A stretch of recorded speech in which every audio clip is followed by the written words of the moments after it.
This is the reality of the idea behind free will. These processes of rational choice and self-control. Self-control also counts as a kind of free will because it starts with not acting on every impulse. A simple brain acts whenever something triggers a response. A hungry creature sees food and eats it. The most recent evolved parts of human brain have an extensive mechanism for overriding these impulses, which enables us to reject food even when we are hungry, whether it's because we are dieting, vegetarian, or are mistrustful of the food. Self-control furnishes the possibility of acting on rational principles rather than acting on impulse. The use of abstract ideas, such as moral principles, to guide actions take us far beyond anything that you find in physics or chemistry textbook. And so we are free, in the sense of emergence, or going beyond the simple forms of causality. Now that we know that physiological processes such as heartbeat and body temperature are alterable by man's own tough free will, the point that involuntary actions are not under control have been made completely invalid. The Karma theory also perfectly explains the necessity of free will for our lives to proceed, as it states that life doesn't happen to us, and we need to take part equally, and we have to always face the consequences of our vices, which itself explains how free will plays an influential role in our lives. A number of examples explain how just an inert belief can produce real biological effects in humans, which could have never been possible in terms of science. And so, free will does exist, in parallel with science, but science can never define its existence, because free will is influenced by factors just beyond science and its laws. The debate will end by rational speeches, so debaters may start with your speeches. We request a 1 minute time for preparation of rational speech. Okay.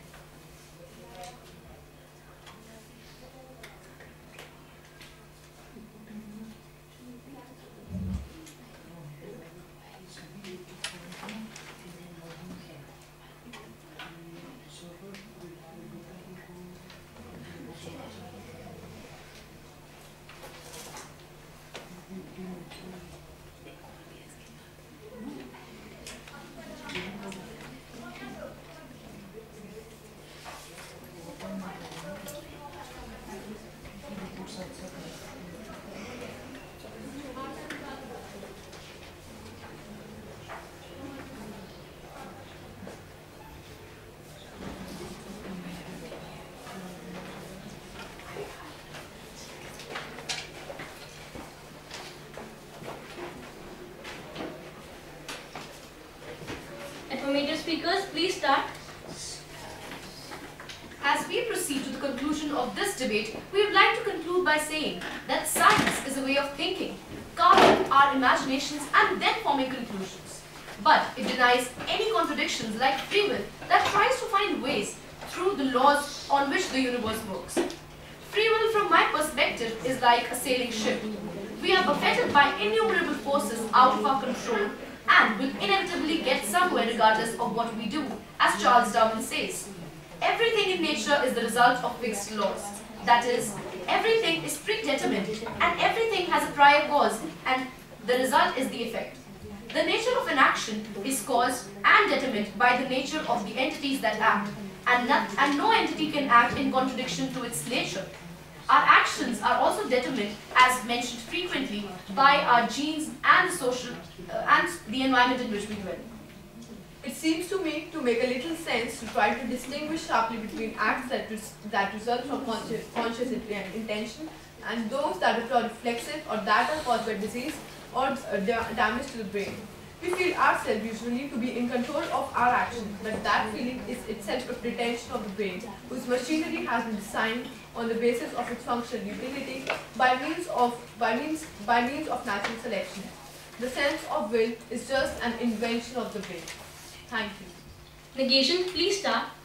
Now, bringing the debate to its final stage, we would like to rationalize that free will is a necessity for human existence, and it acts as a catalyst to justice and morality. Free will is what distinguishes us from a machine, who acts as a slave to their masters. Compatibilists argue that determinism is compatible with human free will, and that indeterminism is not compatible or at best incoherent. They feel that there must be a deterministic or causal connection between our free will and our actions. This allows us to take responsibility of our deeds, but it includes credit for good and blame for bad. respect the arguments put forward by our dissenters, but the fact is that we cannot even identify the exact number of species on this planet due to the unpredictability of genetics. Due to this ever-changing process involved in science, it cannot be stated that science leaves no room for free will as an absolute definitive statement. At this point, there is no unified theory of everything to describe how electromagnetic, strong and weak forces interact with each other in the same way that science has yet to reconcile completely with religious beliefs and experiences. Realistically, science leaves room for infinite possibilities. It's time we see free will and science as a spectrum, instead of two sets of opposing deals. Thank you. Here we end with an interactive session of Proof 1. Hope the judges and the audience might be convinced with the point of view